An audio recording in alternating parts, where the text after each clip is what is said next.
সুজন, আমাদের সম্পর্কটা ভেঙে দেওয়ার আগে বাচ্চার চিন্তাটা একবার করো। তোমার গাড়ির চাবি আর আমি কোর্ট থেকে পারমিশন নিয়ে আইছি, আমার সন্তানকে আমাকে দিয়ে দাও। মা ধরো, আমার বাচ্চাটাকে আপনি একটু খেয়াল রাখেন। আরে যাও, সে চিন্তা তোমার করতে হবে না। মা এখান থেকে চলো, বাড়িতে চলে যাই। এই রিয়ামুনি দেখো, লামিয়ার থেকে আমি ডিভোর্স পেপার নিয়ে আইছি। এখন আমি তোমাকে দুমদাম ভাবে বিয়ে করব।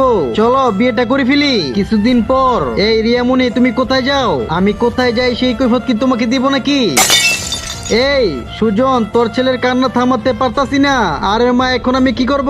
তুই বাবা হয়ে কিছু করতে না পারলে বাচ্চাটাকে ওর মায়ের কাছে দিয়ে আয়। আচ্ছা মা, তাই করতাছি। এই তুমি ওকে কেন ডেকে আনছো? তোর জন্যই আমার বাচ্চার জীবনটা নষ্ট হয়ে গেছে। ওকে আর একটা থাপ্পড় দাও। তুই আমার ছেলে সেটা ভাবতে আমার ঘৃণা হচ্ছে। আমি আর তোর বাড়িতে থাকবো না। মা, তুমি কি পাগল হয়ে গেছো? কি বললি তুই? আমি পাগল? তুই তোর নতুন বউ কিনে থাক।